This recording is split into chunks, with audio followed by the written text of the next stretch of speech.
आए दिन तमाम सवालों में घिरने के बावजूद यूपीसीएल अपनी हरकतों से बाज नहीं आ रहा है। कई सवालिया निशान यूपीसीएल पर पहले भी खड़े हो चुके हैं और अब एक नई तरकीब गरीब जनता से उगाही करने की उन्होंने निकाली है।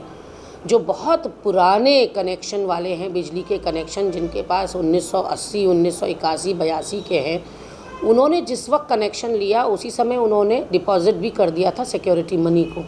लेकिन अब अचानक बिना सूचना के, बिना समाचार पत्रों में जानकारी दिए एक नया क्लॉज लगा दिया गया है कि आप बिल के साथ सिक्योरिटी मनी भी जमा करेंगे।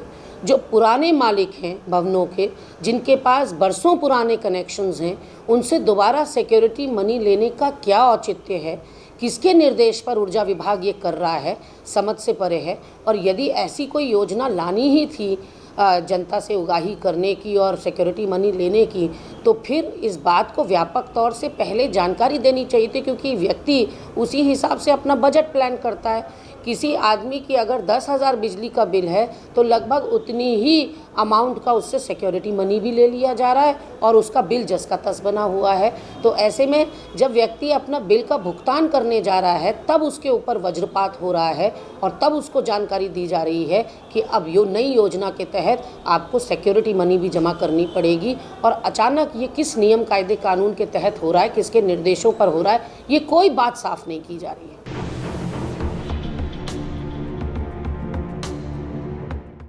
ये तो अपेक्षित था। बागेश्वर उपचुनाव की घोषणा कभी भी हो सकती थी और हम इसको आता हुआ देख रहे थे, इसलिए हम अपनी तैयारी गुपचुप तरीके से पूरी रखे हुए थे। ऐसे में 3 नामों का पैनल प्रदेश नेतृत्व के पास पहुंच चुका है, स्थानीय कार्यकर्ता के द्वारा भी और स्थानीय जनता का भी मन टटोल चुके हैं हम।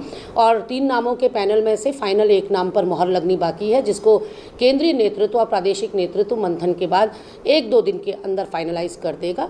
पूरी रणनीति के साथ कांग्रेस पार्टी मैदान में उतरेगी और जिस तरह की एंटी इनकम्बेंसी आज प्रदेश के अंदर आप देख रहे हैं भाजपा के खिलाफ, युवा वर्ग, महिला वर्ग, किसान वर्ग, व्यापारी वर्ग सब एकजुट होकर भाजपा की सरकार को उखाड़ फेंकने का संकल्प ले चुके हैं। ऐसे में निश्चित रूप से जीत कांग्रेस पार्टी की होगी, इसमें कोई संशय नहीं होना चाहिए। और जहां तक महेंद्र भट्ट कह रहे हैं कि रिकॉर्ड तोड़ेंगे, तो हाँ, महेंद्र भट्ट ने रिकॉर्ड तोड़ा है।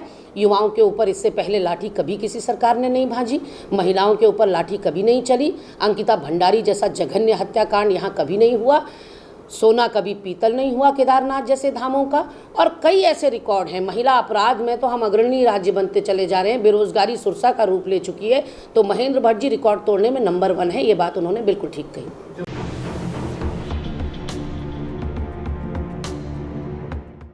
फ्लाइंग किस बुरा कब से हो गया और पूरे सदन को किया उन्होंने, तो ये तो पहले भी राहुल जी कह चुके हैं कि नफ़रत के बाज़ार में मोहब्बत की दुकान खोलने निकला हूँ।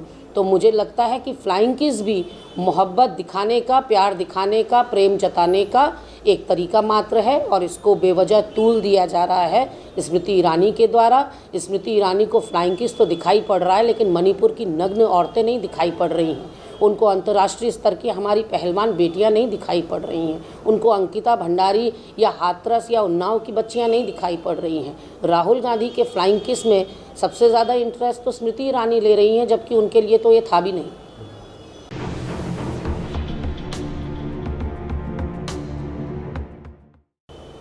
देखिए, ये माननीय हीरा सिंह बिष्ट जी का अपना व्यक्तिगत एक बयान हो सकता है और उनका एक व्यक्तिगत अपनी ओपिनियन हो सकती है, और वो ऐसा क्यों कह रहे हैं इसके पीछे कुछ उनको तर्क भी देने चाहिए और मुझे लगता है वो आपको देंगे भी। आज ही डाउनलोड करें देवभूमि इंसाइट।